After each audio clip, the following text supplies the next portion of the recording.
بخاری کی روایت یہ ہے کہ حضور تبوک میں تشریف فرما تھے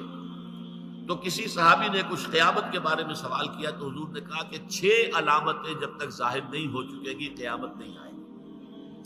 اس میں سے 3 علامتیں تو وہ تھی کہ جو حضور کے انتقال کے فوراً بعد ظاہر ہو گئی، اور 3 ہیں یہ آخری زمانے کی علامتیں، وہ میں آپ کو پڑھ کر سنا رہا ہوں۔ ثم استفادت المال حتى يؤتى الرجل 100 دینار فيصل ساخطا، اتنا مال ہو جائے گا عرب میں، اتنا ظاہر بات ہے یہ عرب سے مراد وہی ہے، عرب جزیرہ نما عرب، اس میں آپ کی امارات بھی آ جاتی ہے اور یہ سعودی عرب بھی آ جاتا ہے، یہ سارا مال اور دولت کا جس طریقے سے وہاں پر پانی کی طرف پھیل رہا ہے، مال اتنا عام ہو جائے گا کہ یہ حالت ہو جائے گی کہ ایک شخص کو 100 دینار بھی دیے جائیں گے تب بھی وہ ناراض ہوگا، کیا دیا مجھے، کچھ بھی نہیں دیا۔ 100 دینار اس وقت کے حساب سے بہت بڑی شے۔ ثم فتنة لا يبقى بیت من العرب الا دخلته، پھر ایک ایسا فتنہ آئے گا کہ عرب کا کوئی گھر نہیں بچے گا جس میں وہ فتنہ داخل نہ ہو جائے۔ یہ مغربی تہذیب کا فتنہ، عریانی کا فتنہ، بے حیائی کا فتنہ، شراب نوشی کا فتنہ، زناکاری کا فتنہ، کوئی گھر جو ہے بچا ہوا، گھر گھر میں جو ہے، میں نے تو خود دیکھی ہے جا کر، گھر گھر میں وہ وہاں پر جو ہے وہ شراب خانے موجود ہیں، گھر گھر کے اندر، باہر ہے کوئی جگہ ہے چھپا ہوا،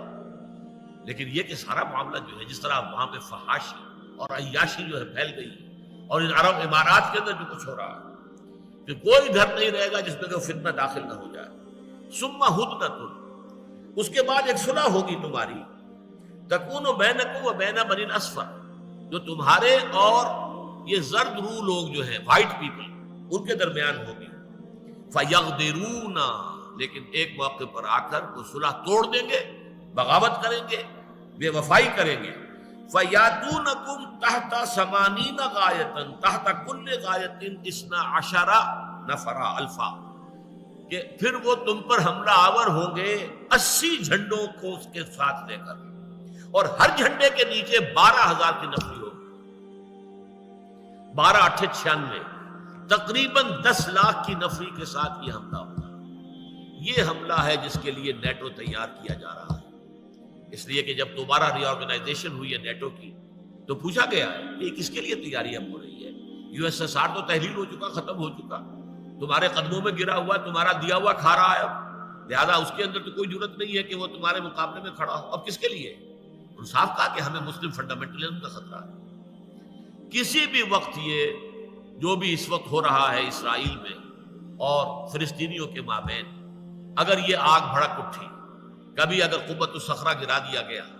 مسجد اقصی گرا دی گئی، پھر جو ہوگا طوفان جو آئے گا اس سے پھر ایک بہت عظیم جنگ کا معاملہ ہے۔ اسے حدیث میں الملحمۃ العظمیٰ کہا گیا، عظیم ترین جنگ۔